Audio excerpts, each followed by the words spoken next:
and lost some points. So we're going to see now the lobby for game 2. Armatruc is here. The Polish players are here as well. Kaspersky and Weiser making a showing. Matelas that we're talking about. We have Lyyyress, a veteran from the French scene as well, alongside Vulpix, Urgod, and Leinadtft. Yeah, and like I said, there's a German player. You know, I love being correct. So once again, hitting it. Also a Polish player, and I hope I say this right. Please forgive me if I don't. Kaspersky? It is an S? Kaspersky? Kaspersky is the way to go, makes. I would know. I do live in Warsaw now, so I consider myself 1/8 Polish, and that is my gonna be my bias of choice, considering that no Spanish players in the winners lobby. A terrible foreshadowing for the rest of this day.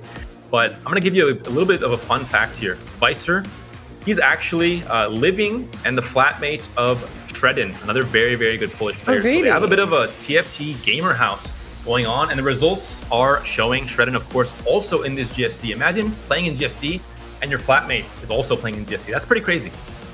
Yeah, I mean, maybe if they're not looking, you can go over and just, you know, sell their carry. No, of course not. I'm just trolling. But don't give them ideas, makes.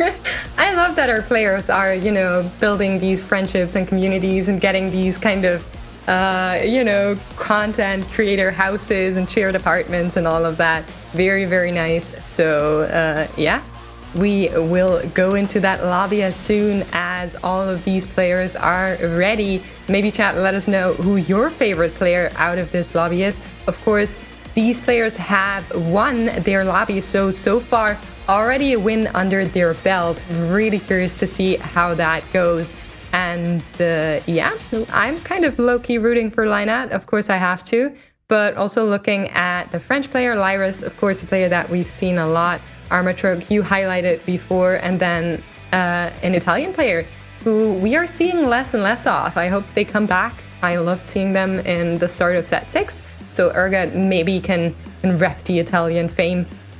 I'm going to go ahead and root for Vulpix in this game too. You want to know why, makes? Because yes. He displayed actually a lot of bravery recently. In the fun facts, he wrote that Vulpix is a better Pokemon than Growlithe. And that is one of the hottest takes I've ever heard. Of course, Growlithe and Arcanine really? are fan favorites, makes, at least in my heart. But so is Vulpix. I think forgotten. I think if you ask someone that hasn't been around Pokemon for a while, just has the nostalgia memories, they don't know who Vulpix is in some cases. But Growlithe, I think you don't really forget. Is that? I think that's a pretty you know, easy statement to make here. So Vulpix showing a lot of bravery, and hopefully that bravery carries into this game too as well. Able to find his units, find his comp, and really put up a good showing here. Can I just settle this once and for all? If you prefer Vulpix over Growlithe, put 1 in chat.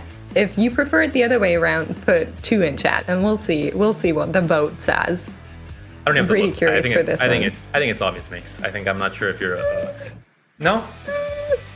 I don't know. Chat is speaking your truth. Looking pretty onesie. Someone has to to be counting though. Are you counting? I'm definitely not counting. That's a lot of numbers. I'm not doing numbers. All right, admins, we need you to stop tallying up the results of the tournament. Instead, tally up the votes in chat. Who is better, Vulpix or Growlithe? This is what a long break does to us between games.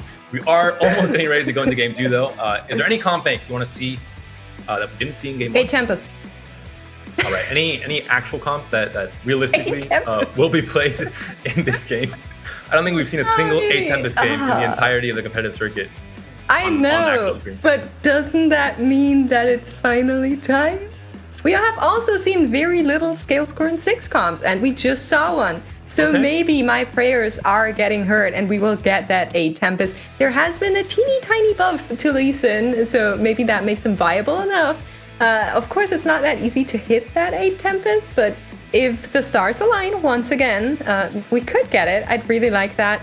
I'd also like to see maybe an Elise reroll. I think shapeshifters are a little bit on an upcoming momentum with 12.15. So, you disagree? I see your face. What kind of shapeshifters? Because the only shapeshifters that I know and love are Nidalee carry shapeshifters, and as I mentioned at the start of the game 1 cast, Nidalee no longer exists, unfortunately. I was very happy to just be hard forcing Nidalee for many games in a row a few patches ago, but due to the 80 scaling changes, she lost, I think, 70% of her DPS at 3-star, just with how that works, which is not a good thing, obviously, for carry. Like, Nidalee, Deathblade was nerfed as well. overall, just a lot of different nerfs came together and hit her over the head. And I think she is still unconscious. So she will not be able to for you guys, as like a tidbit of information, I'm not sure, is it Sunday? So on one of our tournament days, Panda has an appointment, I think prior or after a broadcast, and he was like saying that he was going to a wedding, and I was like, wait, who are you getting married to? And he was like, well, Nidalee. So that's how much he loves this champion. It's basically me and Samira all over again, just, you know, that Panda's a little bit of a furry, but, you know. Well, leaking personal information on air makes, I would, you know, hope you would not do that in the future, but now that it is out, it is true. Nidalee, of course, is my one true love, and unfortunately, maybe 7.5, something will change to make her viable, but right now, not an option. Shyvana, on the shapeshifter side, the different side of the spectrum at tier 5, is a very viable unit now, despite her meme status at the start of the set.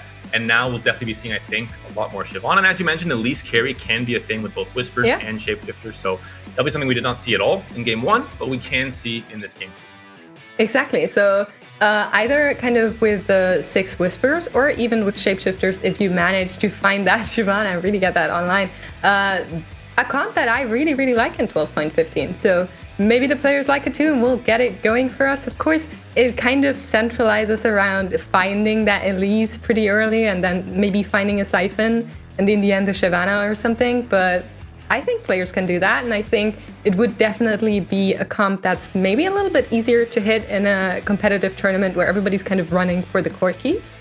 So maybe we'll see that. I'd like that. A comp we did not see at all in game 1 either was Jade. No Jade to be seen whatsoever. A comp that has been prevalent or, you know, oppressive even in many patches, and then kind of non-existent in some due to the changes and the balance change kind of going this way and that. We'll see what place now Jade resides in after the recent patch, and if we'll be seeing it more in this tournament. We didn't see it all in game 1, which is maybe a bit surprising for some players. I think definitely still a viable comp to go for. The vertical trade, of course, at 12 Jade, like skill score in 6, kind of more inaccessible, definitely still a possibility, but the usual 6 Jade with Yasuo, for example, with a Navia carry, with Xiaoyu, and Nico, of course, being a big part of any frontline in this set, definitely I think has a place in this game 2, possibly, and it's definitely something we didn't see yet in game 1. I mean, of course, Jade and especially Xiaoyu was really, really strong in the last patch, and then it has gotten a little bit of a nerf, so I feel like players are more scared to actually pursue it, even though the nerf isn't as substantial. Really, the current patch to me rates a lot like you can basically play everything if you hit your units, right? And it's not like, of course, Corki is very strong, but it's not like there's this one comp that's dominating. There's a lot of options in every comp if you actually manage to find your way in that will take it home. So really happy with the patch balance in this particular set. And I think Jade is still an option. I think players are maybe undervaluing it a little bit. And the big thing is as well, the patch came in a few days ago. Not that much time to test comp, not that much time to really know for sure the power level of each different trait, vertical trait, or just general comps as a whole. And coming into a big tournament like this one, a tournament that could be the deciding tournament for many players that are hoping to kind of double down on their points if they did well in GSC1 and already kind of guarantee a qualification into the regional finals. Very, very important tournament. A lot on the line for everyone involved, really, trying to make it to day 2. And going for maybe things that you already know are safely very, very strong tier 1 or tier 0, I think is going to be the easier thing to do. Things like maybe Deja with the right Mirage variation, of course. Also, we saw popping off, and Corki as a whole, I think, has been good in this entire set and very flexible, especially. And we are just hearing information from our players that everybody is getting ready to go into the lobby. So games should be starting in just a couple of seconds. No more waiting and talking about furries. So that is, you know, I think that's making everyone happy. Definitely we will go in just a little bit. And yeah, I'm really excited. A Spanish player in the lobby. You know, because you could have talked about the Spanish player for like 20 minutes, right? I could tell you about, you know, Gunmay's entire family tree. I could tell you about Iguana's, you know, favorite food to eat. I could tell you everything you need to know about the Spanish players, and I might just do that right now, despite not having Spanish players here. Don't test me, Makes. But we will, I think, have a chance to see them in the rest of this tournament. There are, of course, 10 Spanish players out of the 124, so a very, very good showing. I think Spain saw a lot more representation in these tournaments compared to set 6 even. I think that really goes to show how much importance the incentivization of, you know, having a national team, having these offline events as well, makes it so that players are just grinding more and trying to really fight to be among the best and really show up to all these big tournaments with players like Revan and Snooty Boo, for example, especially is the case. So we only saw AK Wonder qualify to regional finals last set.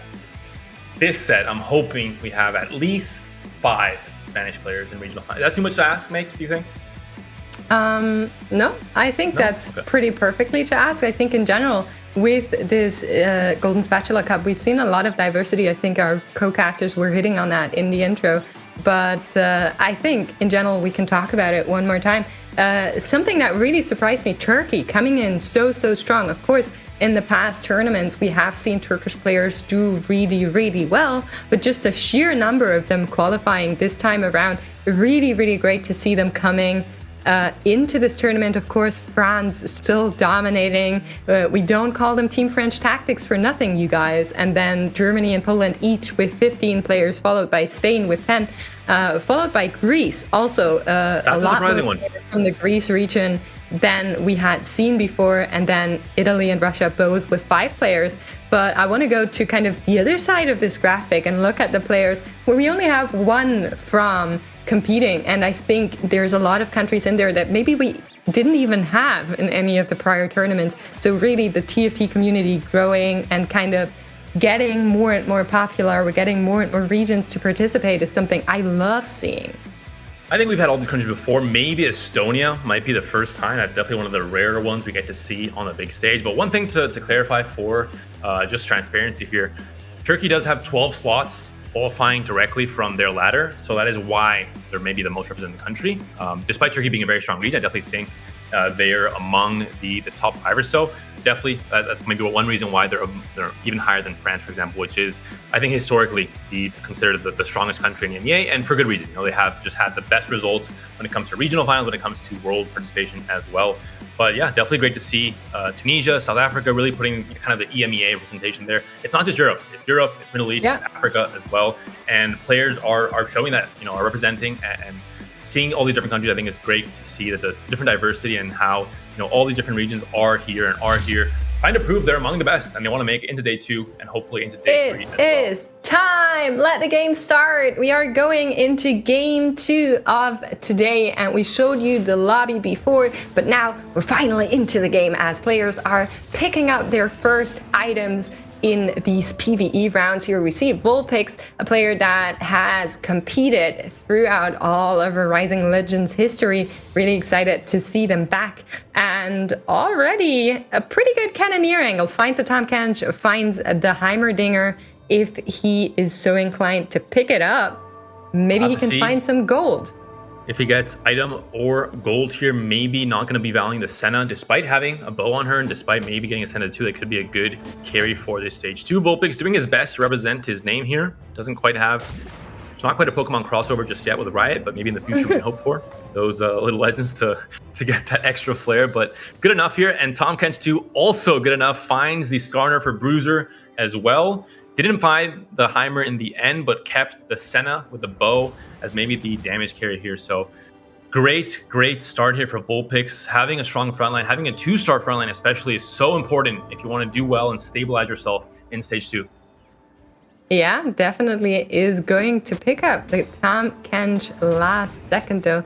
Sees what else is coming out of these orbs here to maybe not lock himself into something too early. Looking pretty neat. Finds a Silas in 2-1. Very strong front line. We'll see what the options here are. Weak spot going to be good for Cannoneers as a whole, and that's going to be the pickup here for Vulpix already. Not locking himself in, but when you have Tahm Kench too early on, you definitely want to try and, you know, follow that path and try and go down the quirky angle. Urgod here also, to no one's surprise, going for the Tahm Kench trainer angle. We saw, I think, 3 or 4 trainer players in game 1. AFK though for game 2 for Urgod here. So 3 rounds here, he's going to be able to not really do anything at all. Can't slam items, can't sell units, can't do anything, but will be rewarded with 20 gold as he goes to the first carousel. That's actually an augment that we don't see as often, I feel like, because, you know, if you're not doing anything, it feels like you're missing out. But these players are definitely not scared to take their hands off the board. And while we're seeing it, the Grow My Tree advertisement is in our screen. You guys, TFT Forest, if you want to do something good for our country, you know, the world you live in, Earth, planet Earth, that's the one that we're all living on. You can plant a tree, and we are trying to get to 1,000 trees. So that is hopefully where we end up at the end of this weekend, as Rising Legends will match those 1,000 trees. So TFT Forest, check it out. You have 10% off with the link in chat, and you can do something good. And for another asset that did pop up earlier on, the Mirage variation will be Spellsword. That means that Deja is once again on the table. Small nerf to her abilities in the last patch notes, but still very, very viable carry, very, very strong carry, especially with Spellsword instead of something like a Pirate Screed that we saw in game 1, which leans you more into an early Mirage, but not really going into Deja in the late game. In this case, we will be seeing, I think, a lot of Deja, and players like we're seeing here in Matelas, 2 Nunus and a Leona already on the board, but has a 4 warrior start as well. So really is able to choose between 2 very strong possibilities here in this level 4, and level 5 will be able to maybe slot in the Nunu as well. And actually, we are getting an update now also being put out to chat. There is a technical problem with our Pengu. He's just too scared to come out in front of all of you guys. So hopefully we can get that fixed and get that online during today or tomorrow, as this broadcast will be live for all of this weekend. So try to check back with the command during our broadcast. Sorry that it's not working right now. We really wanted to show you the little guy. And for anyone who needs a reminder on Spellsword Enchantment and what it does, you get ability power per attack in every different combat. So that means that essentially you're scaling up as the fight goes on longer, which is something that, you know, Deja already builds to do with things like Archangels and Rageblade in any Mirage variation, really. So you're kind of playing it the same way, but getting a big extra benefit with having Spellsword Enchantment. So definitely a combo we'll be seeing a lot of, and just a very kind of stable comp. All these different patch notes and different patches we've been playing on, Mirage hasn't really been hit too hard one way or another, and has been a viable comp to play if you're able to master it early into the set. Has been able to print you a lot of LP throughout the last few weeks for sure. Yeah, definitely. So we are gonna go into the last round before the carousel, and it's looking like the lobby is splitting up already a little bit. Vulpix and Matelas trying to stay on their win streak, of course, but as they're facing each other, that will not be possible for both of them. And it does look like Matelas can take the overhand here. Senna only being on 1 star, not going to be able to take out these guys, and it will be a win for Matelas going into that carousel, whereas Urgod is on a little bit of a lose streak moment. Key things to note here, Matelas losing Econ, having to hold all of these fairly expensive units with the 2 Nunus, with the Volibear and with the Lilia as well, but just keeping his options open and hitting maybe an early Nunu 2 could be just so big for him to keep this win streak going, keep that 100 HP, maybe as long as Gluteus did in that game 1 with that 12 or 13 win streak. So we'll see what exactly Matelas is able to hit off of those natural shops, especially with the pre-level happening in that last fight. Yeah, exactly. And we are seeing players pick up their components. Of course, Visor and Matelas going last. Matelas finding the belt here, just emoting a little bit. Maybe not too happy about the belt pickup, but, you know, that's what you get for winning. Most of the players have pre-leveled prior to the carousel, so they are hitting level 5 now as we go into stage 2-5. And some upgrades are being found. Visor with the brown 2. And Matelas also looking to, you know, slot some upgrades in. Does have the Warrior 4 here. Doesn't want to slam the items so far. Matelas, just, you know, I love to see how different players organize their benches, and Matelas does the same thing that I do. You know, upgrades on the right, units are going to sell on the left. So a Man of Reason for sure. And a Sunfire Cape also indicates he's a Man of Reason, one of the strongest items to slam in the early stages, stopping the healing from comps like this one. We're seeing Nami, despite the nerf still being played here. The mages here with Vlad as a tank carry until you find Silas. But more importantly, Trainer found also here for Armatruc. Will it be enough? Will Rise scale enough to get the win here? I think it's going to be close, but not quite enough for Rise here. Maybe one more kill potential on the Yone, but that's really going to be it. Gets slammed down by Aatrox and Shen, and still Matelas is able to maintain this win streak, hoping to get that last win before Krugs as well. Yeah, and speaking of wins, you also have to speak of losses. I really want to see what's going on with our Urgod, because that's a big loss streak if I can see that correctly. So 68 HP. We are here. We have the Trainer 3 with a Tom Kench, all of the units on 1-star. Did find the Jinx. Also has an Anivia on the bench to maybe slot in, maybe pivot somewhere. 50 gold though. Oh, it was the AFK, right? That's what took him out Exactly. here. I mean, if you go to I make a forgot sandwich, about that I think again, it's normal to lose a lot of It HP. went AFK to my brain. Well, it makes great to see you're also picking up augments as the players are, really putting yourself in their shoes to really understand the mindset that Urgod might be having in this stage 2. But again, I think not a big reason to be too worried because the gold is definitely there if the HP isn't. 50 gold already before even getting into Krugs. Gonna be able to level to 6 and hopefully roll and stabilize with 2-star trainers. In most comps, 2-star units, very good for stabilizing in stage 3, but especially with trainer because you get the extra snacks, you're able to get the Nomsy bigger and better much faster.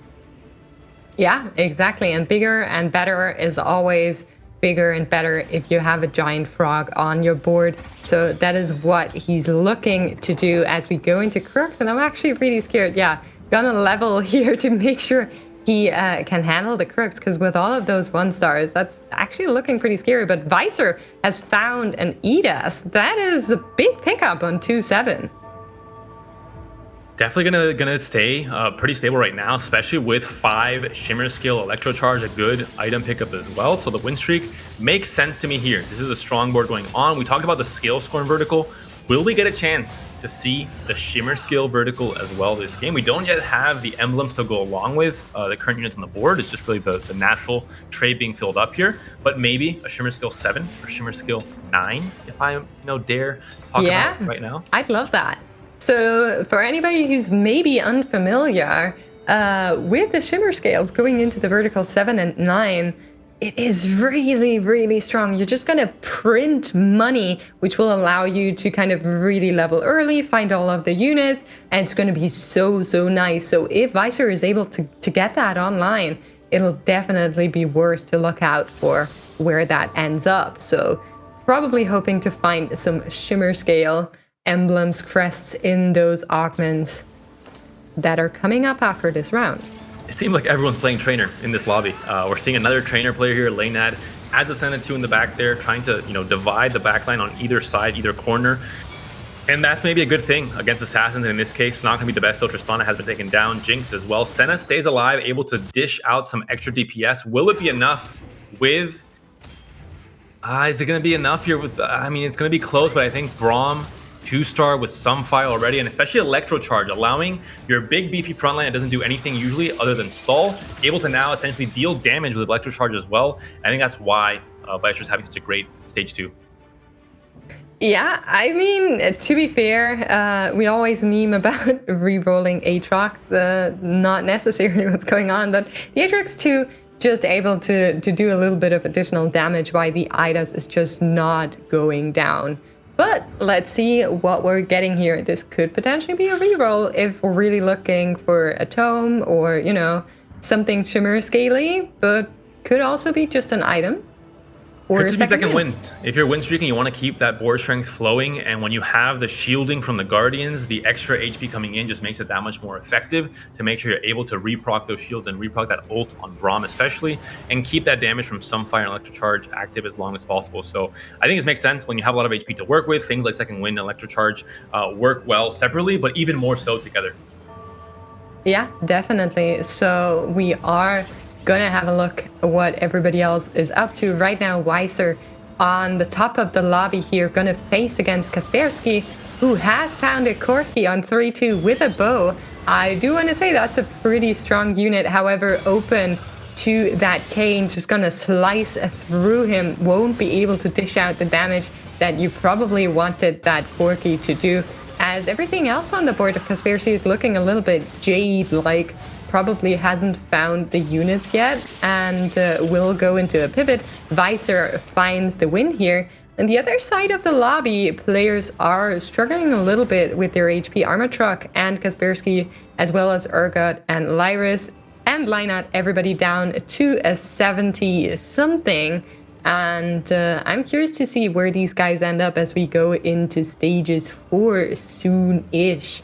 And that will be definitely where we can kind of separate them and see where they get stronger. Urgod actually picking up the tiny titans here. Corki has been found as well, so I mean, is this... No, I guess, no. Corki's not going in to a Cannoneers comp with Trainer 3. Apparently, at this stage of the game, gold has been used up here. We've gone level 6. You maybe rolled a bit to try and stabilize, but not really the strongest position here, with this Tristana still being a 1-star. Yeah, I mean, it's a little bit of a strange pickup. Probably didn't want to ruin his econ or doesn't want to stay on trainers, but that really wouldn't make any sense. I'm not sure what Urgod is doing. Maybe making another sandwich here and has just gone, AFK another time. Hopefully not. We will go into the carousel where players have to pick up their components in just a little bit. He is moving around, so he's here and could potentially pick up that Corki, but doesn't want to. No, I guess just not going to Cannoneers. I think that's a pretty clear message that he's not going Cannoneers. If you don't pick up Corki at that point, I think probably seeing there's just too many players going Trainer. He has too little HP or too little gold. I think gold not so much the case, but maybe HP to really try and compete with these other players that are all maybe having better starts for Cannoneers. And instead, we saw the Nico picked up, the Anivia as well. And we talked about at the start of this game too that we didn't see Jade in game 1, and maybe this is now Urgod hoping to showcase this comp in game 2 and try and do well with it if it's not contested at all. However, he did pick up a Corki with a vest, so maybe just for the moment can slot in that Corki to get that Cannoneers going until he finds whatever he wants to use that for. And we are on Kaspersky's board. We saw a prior. It's just a mixture of Jade and then a Corki, really. Not really sure what the plan is. It looks like he's really going for Jade and it just has the Corki in as a carry unit for now. The augments, very generic choices for most of these players. Thrill of the Hunt, Second Wind, Cybernetic Shell. Nothing too crazy, nothing too specific that kind of forces you into one direction going to the late game. So I think players are going to be pretty open to pivot and transition into whatever comps they feel might be uncontested and might give them a top 4 placement in this game too. Lots of items to slam here on the bench. Definitely Kaspersky, I think he needs to try and find some board strength with these items because he is currently at the lower end of the HP spectrum. I mean, with Jade, you usually try to go for sheer U items, right? Like, could go for Bloodthirster, could go for Edge of Night here. Both of those items are definitely slammable, and you could just use them on the Corki to get a little bit of extra board strength. But Kaspersky seems to have a different plan in mind as we hop on over to Armatruc against Visor, who actually takes a loss here. And we see Visor really trying to get the most out of that Shimmer scale, going for 80 gold, making sure he can get the maximum efficiency. And all in all, the tempo of the lobby, very different to game 1. Game 1, we saw it finish actually the first lobby among all the different lobbies being played, mostly because of the disparity between kind of those first few positions and the last few positions. A lot of HP being lost by players and just the game was very accelerated, where in this case, a lot more even. Only kind of 20 HP separating first and 8th. That is, of course, with Urgod picking up Tiny Titans, for example. But overall, it seems like, there's not one clear win-streaking player and one clear lose-streaking player in this case. Yeah, and just switched out. Big damage from that Kane on Tristana. Immediately deleted here. Yeah, I mean, the Kane with the IE and the staff is just going to dish out so much, even though it's only 1 star. And it's just going to, like we were saying, print money. Look at all those coins coming out of the board for Visor here. He's just having a field day with his bank, honestly. And that will also be another win for him. Some more gold dropping everywhere. Lovely. And this is why Shimmer skill is so strong. Not so much the items themselves, definitely not maybe the units themselves, despite Kane did get a very small buff in this last patch. It's more just the econ lead it gives you with all the different gold that's being printed by the items themselves. And we're seeing it here, essentially level 7 with still a lot of gold to spare going into this PvE round, and going to have a lot more gold to hit that stronger late game setup for level 8 and maybe even level 9. Yeah, has found a copy of that. Lyyyress will probably be able to find a third one, hopefully soon. Gonna get some more gold here, as if it wasn't already enough. Gonna pick some more up, and that will be another unit for him. The Varus coming out here will probably be sold off for some more, gold, because that's what he really needed. Does find some items though, has a bow, crit glove, and rod on the bench. And we see Visor always toggling out those shimmer scale units to redistribute where the items actually go. So really making the most out of it. And here's Kaspersky, who has a lot of items on the bench and really should get going here. Will slam the Rageblade, has found some Cannoneers, is pivoting out of the Jade that we saw him on earlier, and is trying to slam as many items as possible right now. We're seeing Urgod here now as well. Anivia gets hooked. Tristana still able to dish out damage, but still lost between Jade and Cannoneers. Hasn't fully transitioned. I think very similar to Kaspersky's position, actually. In this case, going to be, I think, another loss here for Urgod. Corki fully itemized now. Items have been slammed, as you mentioned, was necessary. And now we're seeing it, the results of this happening. Kaspersky able to get a win and able to possibly stem the bleeding he suffered all throughout Stage 3. And those are great items for that Corki. That's really what you want to see. One healing item, then the crit with the IE and just a Rageblade to really make him go boom, boom, pow, and everything that is the enemy backline. Finds a Cannoneer crest here, and going for all of those Cannoneers, that's probably what you want to pick up. Phony Frontline and Thrill of the Hunt, both also pretty viable with the Cannoneer comp. So curious where he ends up with. The Cannoneer crest, great for the comp you're playing. On paper, you see this, like, yeah, great, insta pickup, but comparing it to the power level of gold augments overall, it's not really ideal, because the benefit of it being an emblem instead of just a silver augment that gives you an extra Cannoneer, there isn't really one, compared to things like maybe Revel emblem, for example, that allow you to play completely different comps. Interesting. Like Deja Revel. The case of Cannoneer, it's not the case. You put on anyone you want, pretty much any other unit doesn't have Cannoneer already, and it doesn't really make that unit that much better or make that unit play out very differently. So not the best pickup, and instead it will be Phony Frontline, just to get some extra stall, which is what Corki definitely wants, especially when you have Rageblade on him. Yeah, so I was thinking that maybe Kaspersky saw his frontline as a little bit of a problem, even though he has the 4 Guardians, just wants some more beef between the Corki and the enemy carries. So really going for that Phony Frontline here to stabilize at this point in time in the game. I would have also respected that Thrill of the Hunt. And we are actually meeting Armatruc, who has found a Rice 3. That is really, really strong, but not strong enough to deal with this Corki here, as Kaspersky finds a second win. Thrill of the Hunt definitely viable, but you have Hajj already built on Corki, so maybe going too far down into the healing rabbit hole might be a loss in either damage or a loss in frontline capacity instead of picking the dummies. So overall, I think it was a good pick. A difficult one though, maybe not the ideal one. Obviously, we would love to have something like Stand United when you're playing Cannoneers in general and Corki specifically. But I still think extra frontline will be helping him stay stable throughout this Stage 4. I mean, Phony is really good for him as well, I think. Also being picked up by Armatruc here, as we just saw, and Vulpix actually finding a little bit of danger, I want to say, for the enemy players. 4-3 and has the Aushin on the board. Let's see how that goes. Giant Slayer, only a TR, no Shojin or any other mana item just yet, but is Siphon, probably looking to go for it. If this Siphon now sneaks his way into the backline, Dragon versus Dragon, one attacking the backline, one getting attacked immediately, and it looks like Aushin is not quite good enough or big enough just yet to really win out these fights. He has a strong frontline, has that Ornn 2-star already, has a good bruiser frontline, but Siphon bypassing that frontline entirely, able to kill off the Aushin. Yeah, definitely. I mean, with the Aushin, it's really like, first you need to find it, and then second it needs item, and then third you actually need to time for it to get the casts out. So a really strong unit, but probably not as strong on 4-4, as the most you're going to get is one cast out of that Aushin, at least with these items. So we'll be a little bit stronger once we go further into the game.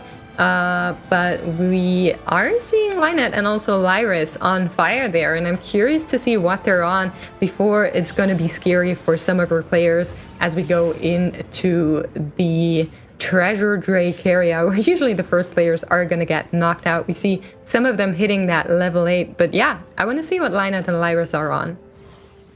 Definitely check out Lynadtft, already going to level 8, as most players are going to do after this carousel if they have the econ to do so, trying to get those better odds at rolling for epics and legendaries, and trying to really hit those late game capped out boards. Like we're seeing here, Shyvana has been found. 3 Cavalier as well. Nunu 2-star, Hecarim 2-star items to slam. Shyvana is the unit that will benefit from the Archangels, and with her new and improved AI ult, we'll see exactly where she targets and how much damage she can do as this Archangel scales up higher and higher. So for anybody that's not familiar, prior to this patch, if you had a Shyvana and she went into the enemy backline, it could happen that she would just like turn around and ult the single unit on the left side where there's like 5 on the other side. But now she is targeting the biggest clumps of enemies, and doesn't look like that's enough. Matelas getting some healing from that Soraka, but not enough to counter the damage he took from Urgod here. And will probably need a little bit more damage on that. Shyvana is going to sell it off. Oh, Shyvana, he was so embarrassed with her performance. He's like, Shyvana, that was your one chance to find your spot in this team, but instead it will be Deja. We talked about it before. Spell Sword Enchantment. You have the Rage Blade and the Archangels. You build the comp as you usually do, but you have the benefit of the extra ability power coming in from that Deja. So what is now looking like a very strong comp, especially if Matelas is able to find that 2-star Deja. Doesn't really have that much gold to do it though. He's gonna have to find some extra gold here on the PvE round and hopefully get that upgrade to try and contest the top 4 spot. Yeah, and we are up against Visor, who has found Xayah too, with some pretty good carry items, has also found the Idas too, still having some gold, but lost most of it, probably half of it, from 80 down to 40 something, getting some of that win here, of course, but interesting. That word is really interesting. A 7-loss streak for Matelas. So they have to try and find the upgrades to try and turn this around. Siphons all over the place. We saw the Dragon Slayer really killed an Aoshin, killed a Shyvana, and now Siphon on Siphon action. So Siphon definitely being represented quite a bit in this lobby right now. And a Siphon 2 here for Lyyyress, I think, really does start to explain why he's been on such a good win streak. Yeah, exactly. So we are seeing the Treasure Drake come in, is going to pick up BT here. Can slam that on the Corki that he also just, magically finds at that moment. All right. Yeah, has a mage variation nice here. Items. Finds a Zoe to possibly play the mage variation, but doesn't have the Heimerdinger actually right now. So can't actually play with the Silas, Zoe, and Heimer to play this variation of Cannoneers that has 3 mages with the Silas, of course, with the front line, and of course Siphon with double BT, it looks like. Oh, yeah. I mean, you could also do that. It's not very great on Corki, so just slamming it on the Siphon for a little bit extra sustain is definitely something you can do. I think you would have preferred like an IE or a Rage Blade on that Siphon to get the most damage out, but you have the Corki in the backline. Once that's upgraded to Corki 2, it'll do quite a lot. Of course, the Silas and the Ornn just doing a little bit of extra tanking so you can get some time for that Corki to ramp up. Some extra gold to work with if the Ornn is sold. Just need to put the TG on the Zoe for Great. now. Not ideal is gonna meet Vulpix, who has found 2 Archangels for that Aoshin, but it is going to get Silent Shrouded. Perfect positioning of that Silent Shroud against Vulpix here. It's going to take so long for that Aoshin to actually get online and get that first cast Siphon off. ult goes the wrong way. Aoshin gets a little bit more time. Will it be enough? The ult will come out, but is it too little too late with the entire enemy team onto him? It won't be enough. Another loss for Vulpix, down to 16 HP, and a big gap between 8th and 7th, and really the rest of the lobby with 7th, 6th, and 5th, and I guess 4th as well, just very close. They're all in the 30s when it comes to HP. Yeah, I mean, that's kind of... Archangels is a great item, but I think the fight would have looked very different if that Aoshin wouldn't have gotten Silent Shrouded. So... really need to look out where everybody else is. We've seen, like, I think 2 or 3 Silent Shroudeds in this lobby. Vulpix even. Has a Zephyr on the bench. Has to make sure to position properly and use it in this last fight. Could be his last fight if he gets a big enough loss here. Yeah, cannot use it on the Aoshin, which would at least hit the Soraka. So is going to use it on the front line, take out that Nunu here, and she's just going to hope that that Aoshin can get the cast off before the Deja just demolishes him. Bard ult coming in, and here's Aoshin. Look at his damage. He's just dishing out damage against Matelas' board here, and that is so strong. if he casts, really. And that's the biggest thing, you know, having a strong enough frontline, having enough stall potential to make sure the Ocean can cast even just once with double Archangel's Giant Slayer might be enough. You just need to get that cast, right? And not just when everybody else is dead. So really trying to get that unit there. But we are seeing Matelas board, so the double Zeeks onto the Yasuo, and currently the Sejuani, of course, wants to have that on the Deja. Deja's still Deja 1, so not super strong, same as the Yasuo. Would like to have upgrades here, but will try to get some more econ going in Carousel here.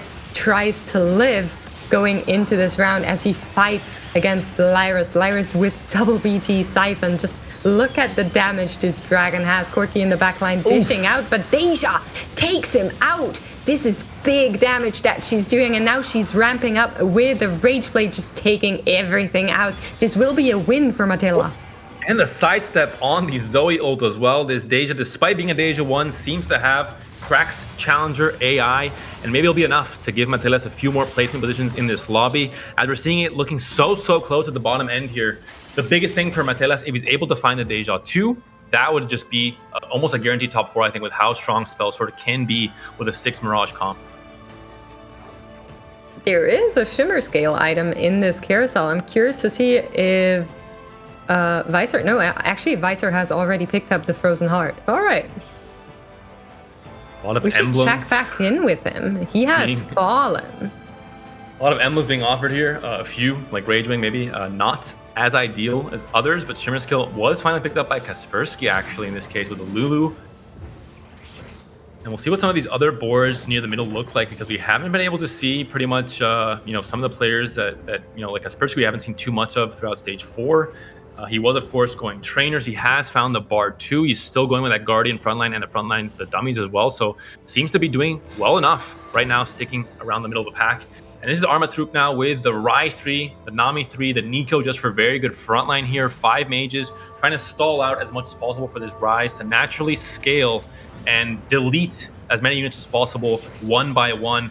But will it be the case here, or will he find a Siphon trying to get his way right into that backline and chomp down the Ryze at the start of the fight? Yeah, let's just have a look. The Siphon actually holds the Ryze and takes it out. You did really, Hannah. Oh my goodness. I love you as a person, but I did unfortunately curse your poor Ryze 3 there, immediately deleted by the Siphon. And that's going to be a very easy win and an elimination for Armatruc, exactly 0 HP. So unfortunate. Had a great start in game 1, making to this winner's lobby with the Swiss seeding, but now finds himself with an 8th place position. I could cry. Oh my goodness, that was brutal. The Ryze just getting taken out, but we are over on Matelas' board, who has the option of going Yasuo 2 here. Has found the Deja 2 as well. Very, very good upgrade for his board, and is just thinking about it, you know? Thinking about it for a second. Maybe wants to go with it at the very last second to make sure that nobody else notices that he has found this pickup. But we said it on broadcast, so you might as well just pick it up. All information matters in a game like TFT, and Matelas trying to, you know, stall out this information to other players as much as possible. The same way he's trying to stall out, you know, this fight and make sure the scaling happens on this Deja, and he's able to get a big sweep here onto the Siphon before it casts towards him. It looks like, oh, Deja doesn't really fire the right way, but it might still be enough with the healing from the Soraka. And this last ult coming in right as the Siphon charges towards Deja. Deja ults, and that blast kills off the Siphon, and able to win that fight from Matelas, still staying alive at 13 HP. Visor at 1 HP.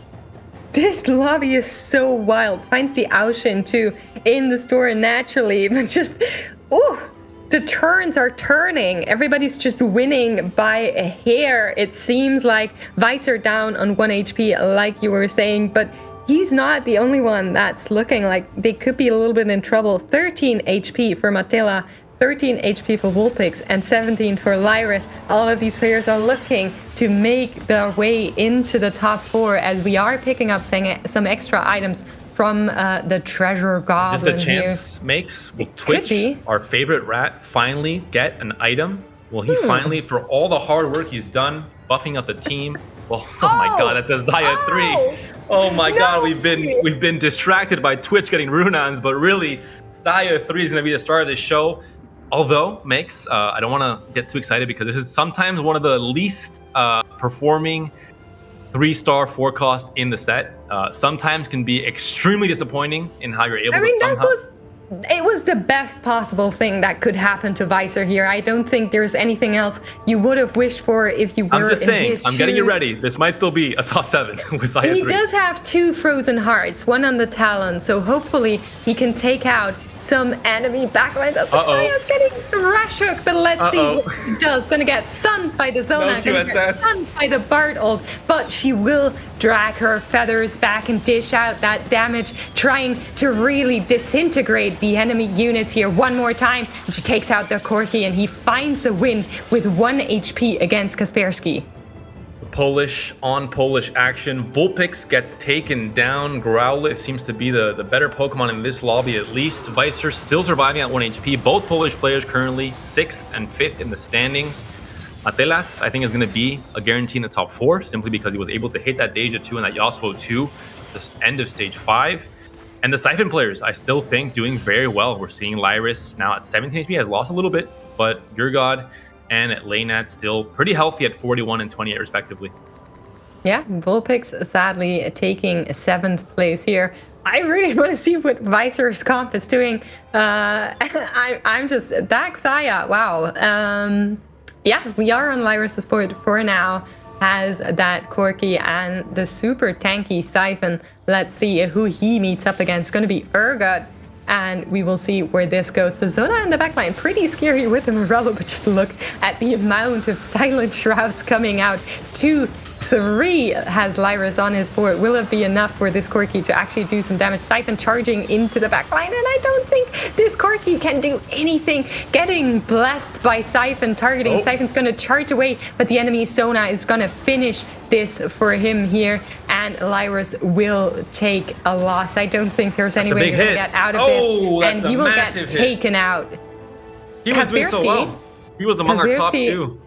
On 2nd place, Lyyyress on 5th, and that means Visor with Xayah 3 has made it into the top 4 together with Matelas, who is on 3 HP currently. All of these players are fighting to stay in to get another point.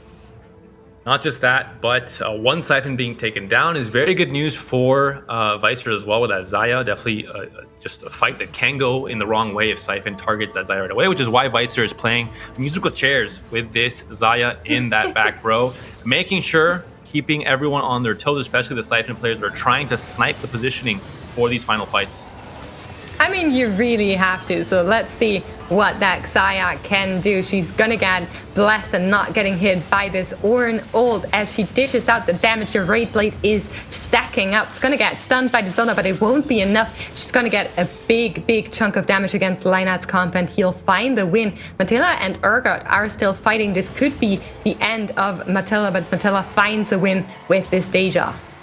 Urgod's streak finally ended, now losing a little bit of HP, but the rest of the players oh so low, 1 fight away from their inevitable death. The guild emblem is there, Visor's racing for it, but instead opts for the TG instead, just the extra items, not really opting the vertical guild trait as much for Xayah as maybe players used to in the past, when it was all about going as vertical as possible to give Xayah just more stats overall. But with Xayah 3, do you really need it, is the biggest question. I mean, is it bad? Like, I take everything I can, to be honest. But TG might be better if you need to maybe itemize a front line just to stall out a little bit more and make sure Xayah can actually survive and deal that kind of. She's skilled by her own, and she's going to do enough damage already at that 3-star, I think. Leinadtft still has so much gold here. Like, 50 gold, doesn't want to roll. As a Yasuo 1-star still. I'm not sure if he's trying to go 10 somehow, but unaware that he doesn't have level up, can't actually do it. In this case, if he goes down in in a 4th place position with this much gold in the field, very bad. He just believes in his comp. I don't even know what to say about that, but yeah, he must believe in his comp. Look at the damage that he's dishing out. The enemy Deja now ramping up, but so is his Sona. The Ida's trying to do as much as possible. Bartold coming in here with a lot of help. The Corki can get some more ults in, but will it be enough? It will not. Leinadtft getting taken out with 50 gold on the bench. There's the idea of valuing the ascension from the newest big gem more than the gold for the upgrades, which could be the case if you think it's unlikely to find Yasuo 2, if it's unlikely to find the last few upgrades you needed, because the rest of the board was looking very good. But I don't know if it's always the right decision. I think it's hard to really, I guess you can't really predict what you will find with that 50 gold if you do roll it down. In the end, still gets a 4th place, not able to win that last fight, although it was very, very close against Matelas. Yeah, I mean, I think this is something we see with a lot of the Shimmer scale comms, that players kind of hold on to the 50, hold on to the 80, and not roll when it comes down to the final HP. But he did lose the round prior, so he knew that his comp wasn't the strongest in the lobby right now. So I feel like maybe at this point you're just going to try and get the Yasuo. But we will see Visor against Matelas here. And look at the Yasuo against the Xayah. The Xayah just taking out everything else. But once that Yasuo ults, she can do nothing here. It's going to be a loss just by default due to his ult. Here it is. And Visor's going to get taken out by that Yasuo ult. Feels bad. It's one of maybe the few things that could have taken down the Xayah there, and that's just how Yasuo's kit works in the 1v1. No one can beat him, not even a Xayah 3 that's been doing so much work for Visor, but he was on the edge of a 7th place and ended up with a 3rd, all with only 1 HP. So I think despite everything, he can be very, very happy on how this game turned out. And Xayah 3 still performed at a decent level for him, able to get those few extra points in the overall standings. Yeah, for sure. Keep in mind, this was the winner lobby after game 1. So all of these players already have good points on their leaderboard. And I think, obviously, if you get an 8th here, it's not ideal, but you will still feel better about it because you got to win prior to that. So hopefully it won't affect their mental too much, but Urgod still rolling here, trying to find the Soraka to maybe get a little bit of extra sustain to the board. Does have a Bramble Vest that he's probably gonna slam on the Zoe. Okay, I thought it was going to be the Silas, but maybe just trying to keep the Zoe alive as long as possible. And we are in the split screen. Both players have rolled down to what is basically everything they can. Let's see how it goes. All about the positioning here. Syphon has to find that Deja early on before Deja is able to scale and delete the entirety of the comp here for Urgod. This could and most definitely will be, I think, the final fight. We're now in stage 7. Urgod versus Matelas. Syphon versus Deja. Looks like Deja's still looking good with the Hodge, able to heal back up. But Syphon is on it. Doesn't kill the Deja right away. The Battle of the Dragons. Deja comes out on top. Supreme. And will it be enough with the damage still scaling? The Rage Blade as well. The Spell Sword Enchantment Mirage Variation, one of the strongest in the game. Gonna be, it looks like, enough to secure the win and secure the game win as well for Matelas. Able to do it now 2 games in a row and securing himself as one of the top performing players in this day 1. Yeah, really, really nice. Love seeing that. And like we said, prior to this game, we did see a